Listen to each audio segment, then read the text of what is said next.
Good morning students. आज हम लोग पहला चैप्टर बीएससी थर्ड ईयर का स्टार्ट करने जा रहे हैं सॉल्यूशंस। ये आपकी फिजिकल केमिस्ट्री में आता है सॉल्यूशंस चैप्टर। तो हेडिंग लगाइए सॉल्यूशंस।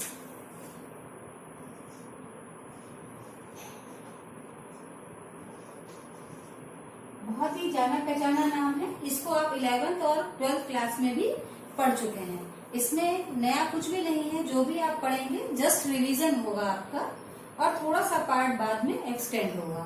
तो आज जानते हैं सॉल्यूशंस किसे कहते हैं। सॉल्यूशंस आपको पता है बच्चों, दो चीजों से मिलकर बना होता है। एक होता है सॉल्यूट और एक होता है सॉल्वेंट। दो कंपोनेंट होते हैं, एक होता है सॉल्यूट और एक होता है सॉल्वेंट।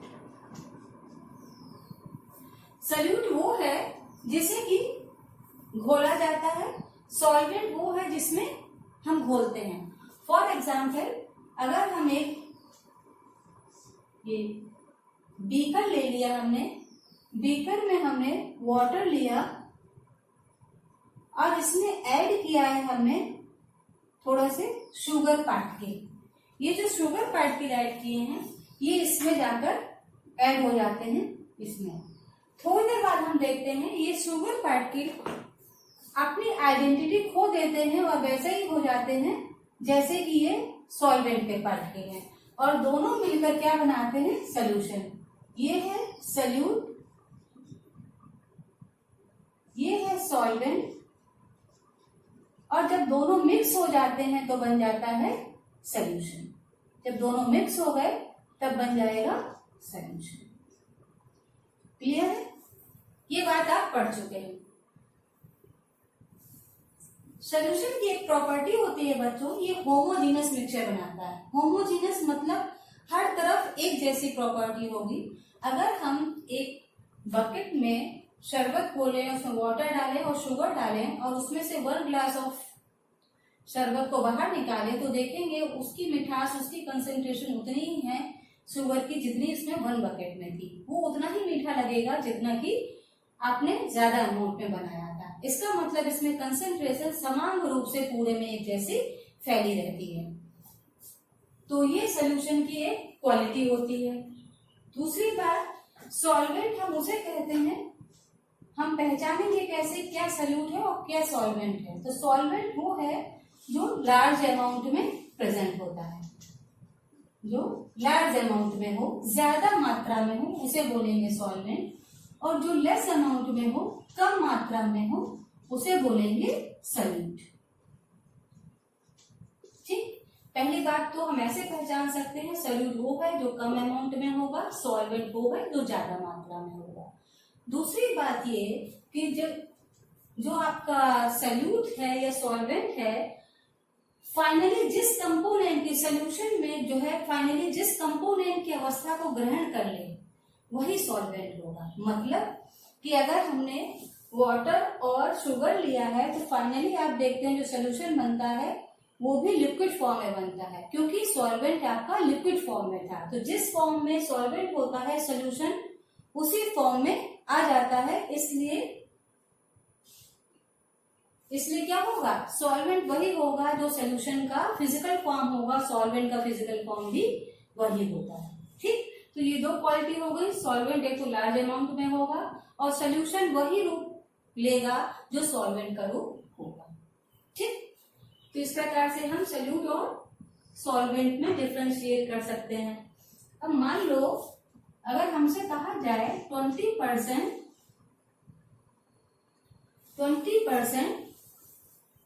इथेनॉल सॉल्यूशन हमने लिया है, इथेनॉल सॉल्यूशन, तो इसका मतलब होता है कि अगर हमने 20% एथेनॉल सॉल्यूशन लिया है तो उसमें 20 ml एथेनॉल है। एथेनॉल का फॉर्मूला आपको पता होगा C2H5OH, और 80 ml उसमें वाटर है, 80 ml उसमें वाटर है। ठीक, तो यहाँ पे सॉल्वेंट वाटर हो जाएगा और सॉल्यूट आपका एथेनॉल हो जाएगा, क्योंकि दोनों ही लिक्विड हैं, लेकिन जो ज्यादा मात्रा में है उसको हम सॉल्वेंट मानेंगे। अब कंडीशन अगर बदल दें, बोले 80% इथेनॉल सॉल्यूशन, 80% इथेनॉल सोल्यूशन। तो हम क्या मानेंगे, जब 80% इथेनॉल सोल्यूशन है, इसका मतलब 80 ml इथेनॉल है, इथेनॉल C2H5OH, और प्लस 20 ml वाटर है। ठीक है ना, 20 ml वाटर है। अब यहाँ पर सॉल्वेंट बदल जाएगा, ये सॉल्वेंट हो जाएगा और ये सॉल्यूट हो जाएगा। क्यों? क्योंकि कंडीशंस चेंज हो गई हैं। दिख रहा है, ये 20 ml वाटर हो जाएगा और ये 80 ml इथेनॉल है, ये सॉल्वेंट हो जाएगा और वाटर यहाँ पर सॉल्यूट हो जाएगा। क्लियर? तो हमको समझ में आया कि सॉल्वेंट किसे कहते हैं और सॉल्यूट किसे कहते हैं, सॉल्यूशन किससे मिलकर बना होता है। चलिए अब आगे बढ़ते हैं, हम लोग जानेंगे आज कंसंट्रेशन टर्म्स। आज का जो मेन टॉपिक है वो है कंसंट्रेशन टर्म्स, जिसको हमें आज पढ़ना है।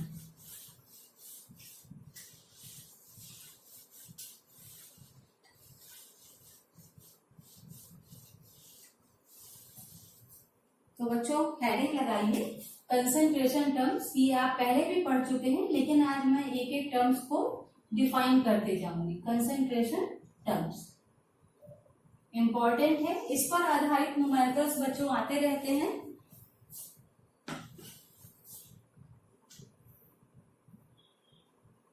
टर्म्स, इस पर आधारित न्यूमेरिकल आते रहते हैं। तो कंसंट्रेशन टर्म्स हेडिंग लगाइए और पहला देखिए कंसंट्रेशन टर्म्स। पहला है आपका वॉल्यूम। अब हम कंसंट्रेशन टर्म को पहले तो हम दो भाग में डिवाइड करेंगे, ये दो पार्ट में डिवाइड हो जाएगा। एक हो जाएगा मास बेस्ड और दूसरा हो जाएगा वॉल्यूम बेस्ड। मास बेस्ड या मास रिलेटेड, ओके, और दूसरा हो जाएगा वॉल्यूम रिलेटेड। वॉल्यूम रिलेटेड, ठीक।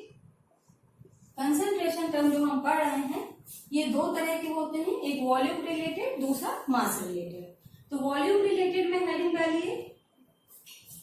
वॉल्यूम रिलेटेड जो होते हैं आपके टेम्परेचर पर डिपेंड करते हैं, टेम्परेचर पर डिपेंड करें, depend on temperature, temperature depend, ये टेम्परेचर पर डिपेंड करते हैं, इंडिपेंडेंट ऑफ टेम्परेचर।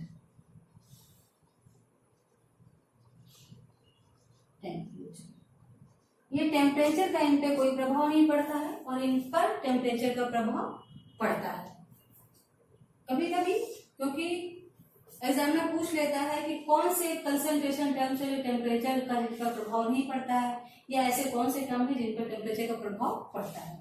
तो आपको ये पता होना चाहिए। अभी तो आपका सब्जेक्टिव पेपर है, अगर ऑब्जेक्टिव हो तो ये क्वेश्चन बन सकता है। चलिए अब हम देखते हैं पहले परसेंटेज। पहला हम लोग स्टडी करेंगे परसेंटेज का, ये सिंबल होता है। तो हर जगह मैं परसेंटेज नहीं लिखूंगी, यहाँ मैं बता दे रही हूँ ये परसेंटेज का सिंबल है, ऐसे ही डिनोट करेंगे हम लोग। ये सिंबल है परसेंटेज का, ठीक। तो percentage by volume, by wait, by volume. Percentage by wait by volume. दूसरा है percentage by volume by volume. अभी नोट करते जाइए, एक एक टर्म को एक एक करके मैं डिफाइन करूंगी। थर्ड है मोलैरिटी, वेरी इंपॉर्टेंट, सबसे ज्यादा इसी का इस्तेमाल करेंगे हम लोग, मोलैरिटी। और लास्ट है नॉर्मेलिटी। लास्ट मतलब वॉल्यूम रिलेटेड से ये लास्ट है, normality. Percentage wait by volume, percentage by volume by volume, molarity and normality. अब उधर साइड जब हम आएंगे तो वहां आएगा mole fraction, molality, percentage by mass, weight by weight. ये पहला हो गया percentage by mass, weight by weight, small T लगा दीजिए, वेट बाय वेट। दूसरा टर्म है मोलैलिटी, मोलैलिटी। और थर्ड टर्म है बच्चों आपका, यहाँ पर हम लोग ppm देखेंगे, और मोल फ्रैक्शन, मोल फ्रैक्शन बहुत इंपॉर्टेंट, बहुत इंपॉर्टेंट, मोल फ्रैक्शन। यहाँ मोलैरिटी मैंने बताया और यहाँ मैंने बताया आपको मोल फ्रैक्शन। लास्ट है ppm, पार्ट्स पर मिलियन या पार्ट्स पर बिलियन, दोनों ही देखे जाते हैं। हालांकि आपके क्वेश्चन तो इसमें किसी से नहीं आते हैं, लेकिन फिर भी आपको पता होना चाहिए। फुल फॉर्म लिख देती हूँ, पार्ट्स पर मिलियन। अगर ये लिखेंगे तो ये हो जाएगा पार्ट्स पर बिलियन। ठीक है, तो नोट कर लीजिए इसे।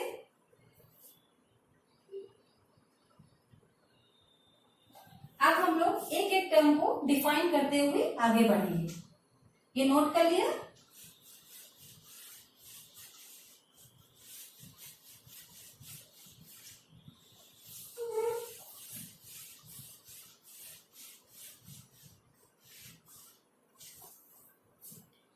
एक एक टर्म को डिफाइन करते हुए आगे बढ़ेंगे। पहला टर्म क्या था हमारा बच्चों? पहला टर्म डालिए weight by weight.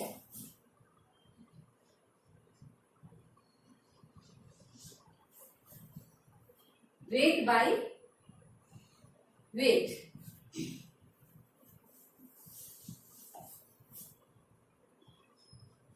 Percentage.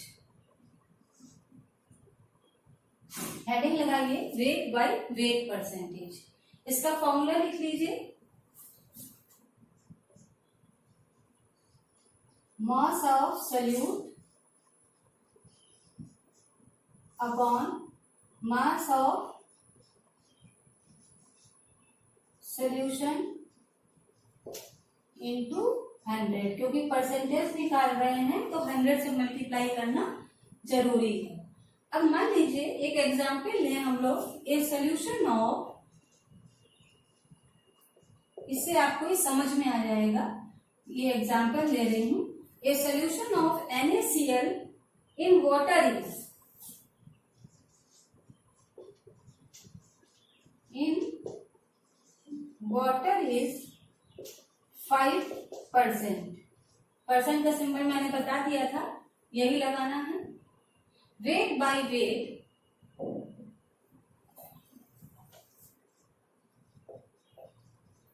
By weight. इसका क्या मतलब हुआ बच्चों? इसका मतलब हुआ 5 ग्राम NaCl आपके 100 ग्राम सोल्यूशन में, 100 ग्राम सोल्यूशन में, क्योंकि वेट से है तो 100 ग्राम सोल्यूशन में प्रेजेंट है। इसका मतलब क्या हुआ? 5 ग्राम NaCl present in 100 gram of solvent. इसका मतलब सोल्यूशन, 100 ग्राम ऑफ सोल्यूशन। इसका मतलब ये होता है। अगर हम इसको देखना चाहें तो ये किस तरह से सॉल्व होगा, तो इसको इस तरह से कर सकते हैं। ठीक, मतलब आपको समझ में आया। अब मान लीजिए क्वेश्चन दे आपको, एक क्वेश्चन दे आपको करने के लिए कि 100 gram sucrose is dissolve in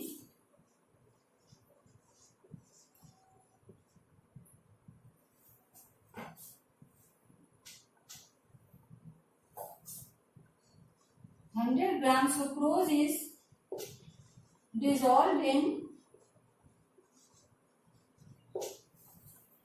100 ग्राम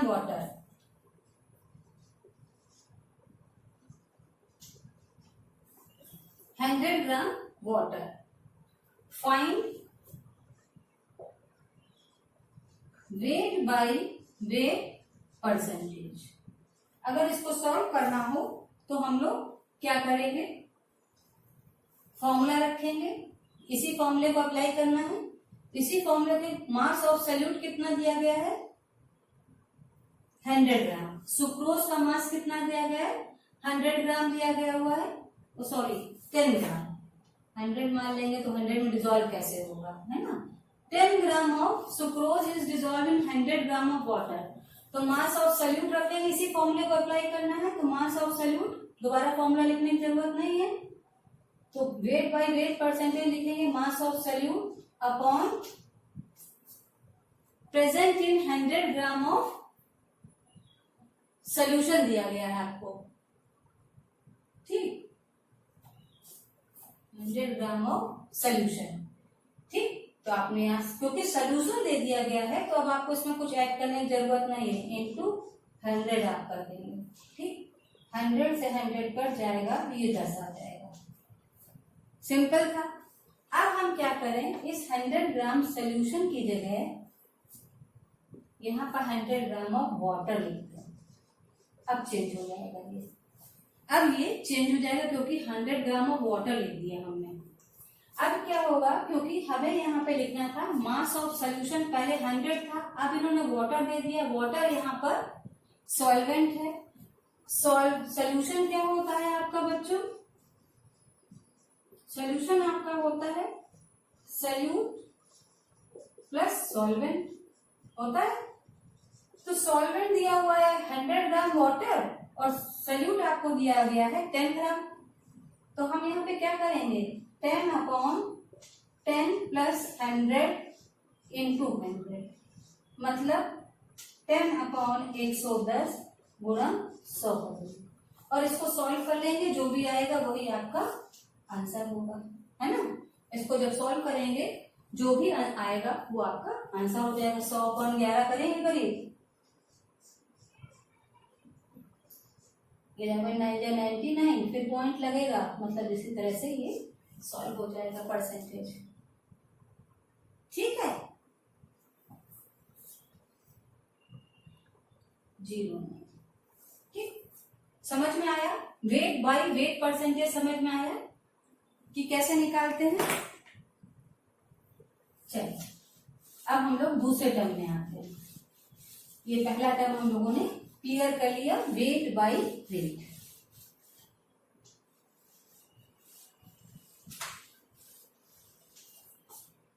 दूसरे टर्म में आते हैं हम लोग। एक न्यूमेरिकल और लगा लीजिए इसका, जिसमें डेंसिटी दी हो।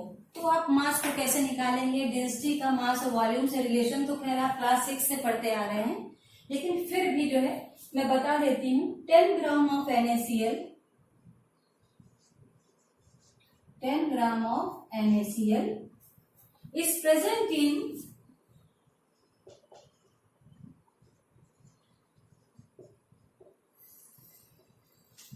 10 gram of NaCl is present in 100 ml of solution, 100 ml of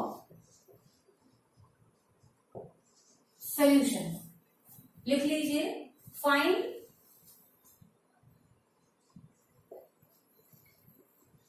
weight by weight percentage if density of solution. अब सोल्यूशन की यहाँ डेंसिटी दी गई है, मास नहीं दिया गया है।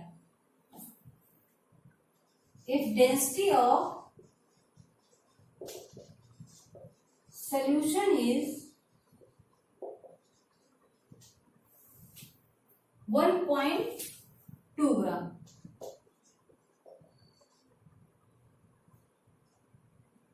ग्राम पर ml। डेंसिटी क्योंकि मास अपॉन वॉल्यूम होता है ना, तो आपको पता होगा, ठीक है। अब क्या करना है हमको, फॉर्मूला वही वेट बाय वेट का, वेट बाय वेट परसेंटेज का फॉर्मूला लगाना, इज इक्वल टू, फॉर्मूले में क्या था, mass of solute upon mass of solution into 100। ये तो फॉर्मूला है जिसमें वैल्यू लगानी, लेकिन हम पहले मास ऑफ सोल्यूशन तो निकालें। तो मास ऑफ सोल्यूशन साइड में निकाल लेते हैं। मास ऑफ सोल्यूशन क्या हो जाएगा, डेंसिटी इंटू वॉल्यूम। ये फॉर्मूला बहुत पहले पढ़ चुके हैं, कहीं कहीं इसको डी से भी डिनोट करते हैं, कहीं कहीं रो से भी करते हैं। तो उससे कोई फर्क नहीं पड़ता। आपको ये पता होना चाहिए कि mass is equal to density into volume होता है। तो डेंसिटी हमको दी गई है और हमको ये भी दिया गया है 100 ml, है ना। तो कर दीजिए 1.25 इंटू 100 कर दिया। क्या आ गया? 125 आ गया। अब इस वैल्यू को, जो मास आ गया है सॉल्यूट का, तो यहाँ रख दीजिए। यहाँ रख देंगे तो वैल्यू अपने आप आ जाएगी। मास ऑफ सॉल्यूट 10 दिया गया था, है ना। मास ऑफ सॉल्यूशन आपने निकाल लिया, क्योंकि अभी आपको दिया नहीं था, डेंसिटी और वॉल्यूम दिया गया था। तो आपने क्या किया, इनको मिलाकर मास ऑफ सॉल्यूशन निकाल लिया। 125 गुणा 100। सॉल्व करने पर जो भी आएगा वही आपका आंसर होगा। इसको सॉल्व कर लेंगे, सॉल्व तो हो ही जाएगा। 5 से काटिए तो भी कट जाएगा, है ना। अब इसको आप सॉल्व कर लीजिएगा। ठीक, आगे बढ़ते हैं हम लोग। समझ में आया? इस रिलेशन को जरूर याद रखिए, ये आपके बार बार काम आएगा। अभी जब हम लोग न्यूमेरिकल करेंगे कि mass is equal to density into volume. ठीक, चलिए आगे बढ़ते हैं। दूसरा कंसंट्रेशन टर्म ट्राई करते हैं। हर एक को समझना है हम लोगों को, और समझ के ही आगे बढ़ना है। अब हम लोग दूसरा कंसंट्रेशन टर्म आते हैं, वॉल्यूम बाई वॉल्यूम। इससे सवाल लगभग नहीं पूछे जाते, कभी कभार ही पूछते हैं। तो और नाम से भी समझ में आ रहा है, वॉल्यूम बाई वॉल्यूम परसेंटेज। ठीक, मतलब सॉल्यूट भी लिक्विड में होगा और सॉल्वेंट भी लिक्विड में होगा। यहाँ पर वॉल्यूम ऑफ सॉल्यूट, क्योंकि ये लिक्विड में है, upon volume of solution into 100, right. इसको समझो जैसे हम कहें ये HCl water solution is 7%। HCl aqueous solution मान लें, हम कहते हैं एक्वस सोल्यूशन। वाटर सोल्यूशन सब नहीं एक टर्म बनता है, तो एक्वस सोल्यूशन मतलब पानी में होगा, ये हमको समझ में आ गया। ये HCl aqueous solution is 7% volume by volume. इसका मतलब क्या होगा? इसका मतलब होगा 7 ml of HCl is present in 100 ml of solution। इसका मतलब क्या होगा? 7 ml of HCl is present in 100 ml solution। ठीक, अगर इस तरह से लिखा हुआ है तो उसका मतलब यही होगा। अगर वो लिखता है HCl aqueous solution of 7% volume by volume, मतलब 7 ml सॉल्यूट HCl का 100 ml सोल्यूशन में डिसॉल्व है। सॉल्वेंट देखें तो कितना होगा? 100 माइनस 7 कर दीजिए तो 93 ml उसमें सॉल्वेंट है। ठीक, ये हो गया। तीसरा पढ़ते हैं concentration term, weight by volume. Weight by volume percentage. Weight by volume नाम से ही है, mass of solute upon volume of solution into 100।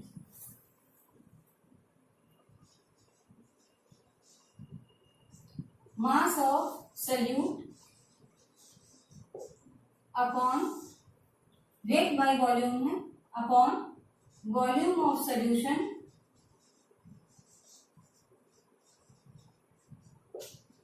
Into 100। ये है वेट बाय वॉल्यूम, ये आपने दूसरा पढ़ा। ये तीसरा कंसंट्रेशन टर्म आप पढ़ रहे हैं, मास of solute upon volume of solution into 100। अब इस पर ये कह रहा है, तो अगर हम ये कहें a sugar solution is 3%, a sugar solution is 3%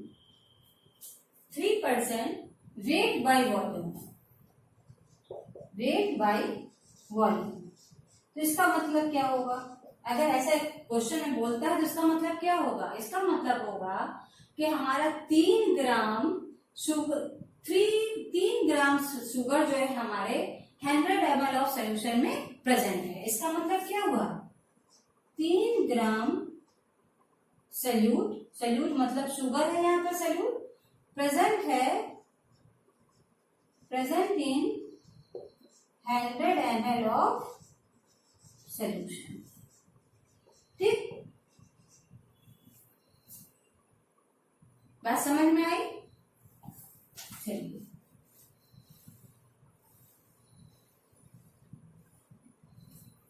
ये बात अगर आपको समझ में आ गई तो आगे बढ़ते हैं।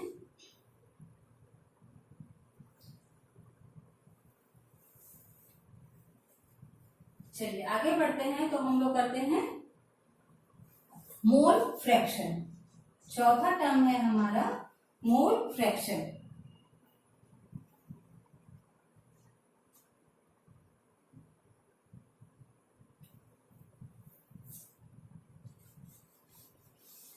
मैंने पहले भी बताया इंपॉर्टेंट है मोल फ्रैक्शन।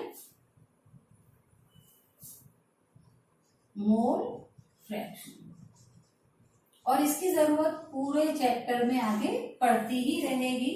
इसका सिंबल है, बहुत से लोग इसे जीटा बोलते हैं और बहुत जगह इसको जाई बोलते हैं, और गूगल में भी सर्च कीजिए तो इसका नाम जाई आता है, तो हम लोग इसको जाई ही बोलेंगे। ठीक, हम लोग इसको क्या बोलेंगे? जाई बोलेंगे। इस तरह से आता है इसका सिंबल। ठीक, बहुत जगह ईटा से भी डिनोट करते हैं, लेकिन अधिकतर जगह जाई बोलते हैं। जाई को कुछ लोग कभी कभी ईटा भी बोल देते हैं, लेकिन ये सिंबल है जाई का। तो मोल फ्रैक्शन क्या होता है बच्चों, समझें। एक बॉक्स लिया हमने, ठीक, इसमें सोल्यूशन 1 है, इसमें सोल्यूशन 2 है। बनाते जाइए साथ में, या इसको सोल्यूशन ए और बी मान लेते हैं, क्योंकि 1 2 तो भी नंबर वैसे भी आएंगे, न्यूमेरिकल कर रहे हैं। ए और बी हमारे 2 सोल्यूशन है। ठीक है, नंबर ऑफ मोल्स अगर हम निकालें, ए के नंबर ऑफ मोल्स यहाँ पर कितने प्रेजेंट है और बी के नंबर ऑफ मोल्स कितने प्रेजेंट है, अगर ये निकालना हो तो मोल फ्रैक्शन कैसे निकालते हैं। नंबर ऑफ मोल्स मान लीजिए इसके 1 है, इसके यहाँ पे 3 है। नंबर ऑफ मोल्स कैसे निकालते हैं बच्चों? जो भी मास हमको दिया हो उसको अगर हम मॉलिक्यूलर मास से डिवाइड कर दें, तो नंबर ऑफ मोल्स आ जाते हैं। तो नंबर ऑफ मोल्स मान लीजिए हमें दिया गया है H2SO4, तो दिया गया 5 ग्राम H2SO4, तो हम क्या करेंगे, 5 ग्राम तो ये ऊपर रख देंगे और इसके H2SO4 के मॉलिक्यूलर मास से इसको डिवाइड कर देंगे। अब H2SO4 का मॉलिक्यूलर मास अगर कैलकुलेट करना हो तो आप कैसे करेंगे? देखिए, हाइड्रोजन के 2 into 1, क्योंकि हाइड्रोजन का 1 होता है एटॉमिक। सल्फर का हो गया आपका कितना, 32, और ऑक्सीजन का 16 into 4, 2 + 32 + 64 हो गया, और इसको जोड़ दिया 34 + 64 हो गया आपका 98। तो ये 5 को अगर हम 98 से डिवाइड कर दें तो ये नंबर ऑफ मोल्स आ जाते हैं। नंबर ऑफ मोल्स, तो नंबर ऑफ मोल्स के लिए क्या करते हैं, जो मास गिवन हो, दिया हो, उसको मॉलिक्यूलर मास से डिवाइड कर दें तो नंबर ऑफ मोल्स आ जाएंगे। ठीक है, तो नंबर ऑफ मोल्स आपको जरूरत पड़ेगी, क्योंकि मोल फ्रैक्शन जब निकालेंगे तो हर जगह नंबर ऑफ मोल्स ही हम लोग रखेंगे। ठीक, चलिए इसको रहने दीजिए यहाँ पे। ये सोल्यूशन आपका ए और बी दिया हुआ है। अगर यहाँ पर हम बोल दें कि यहाँ पर 1 ग्राम इसका है और 3 ग्राम बी के हैं, तो हम क्या करेंगे, नंबर ऑफ मोल्स पहले निकालेंगे। तो नंबर ऑफ मोल्स कैसे निकालेंगे? नंबर ऑफ मोल्स ऑफ ए अगर हमको निकालना हो, नंबर ऑफ मोल्स ऑफ ए। कैसे निकालेंगे? 1 टोटल कितना है? 4 दिया हुआ है ना, तो 1/4 हो जाएगा। ऐसे देखा जाए तो ये पूरा जो इतना था पूरे से भाग कर दो तो 1/4। ये हिस्सा कितना है? 3/4 है ना। पार्ट को टोटल फ्रैक्शन से डिवाइड कर दो तो मोल फ्रैक्शन आ जाएगा। भाई पूरे टोटल में 4 है, इसका हिस्सा 1 है तो 1/4 कर दो तो आ गया 0.25। और ये पूरे हिस्सा 4 है, इसका हिस्सा 3 है, 3/4 कर दो तो मोल फ्रैक्शन आ जाता है। नंबर ऑफ मोल्स ऑफ ए आपको निकालना है तो उसके मॉलिक्यूलर मास से डिवाइड करना पड़ेगा। हमको ए तो पता नहीं है क्या है, बी क्या है ये भी नहीं पता, हमको तो सिर्फ ये मालूम है ए और बी दो सोल्यूशन है। तो मोल फ्रैक्शन ऑफ ए अगर आपको निकालना हो फॉर्मूला आपके एग्जाम में नहीं पूछा जाएगा, आपसे पूछा जाएगा नंबर ऑफ मोल्स निकालना सीख लिया ना आपने, ठीक। अब मोल फ्रैक्शन में पूछा जाएगा मोल फ्रैक्शन ऑफ ए, तो क्या करेंगे हम लोग? Number of moles of A upon total number of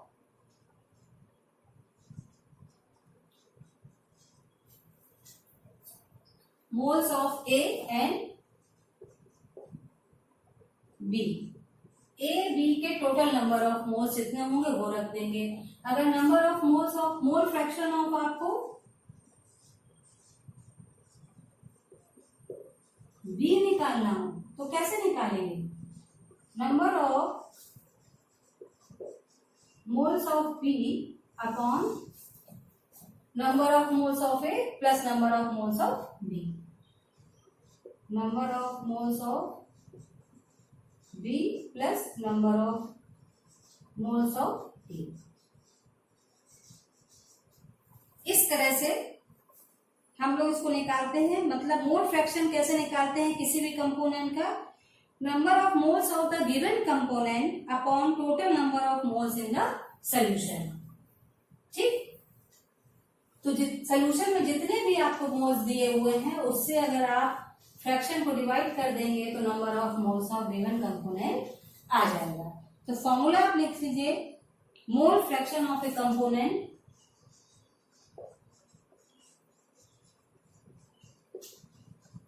of a component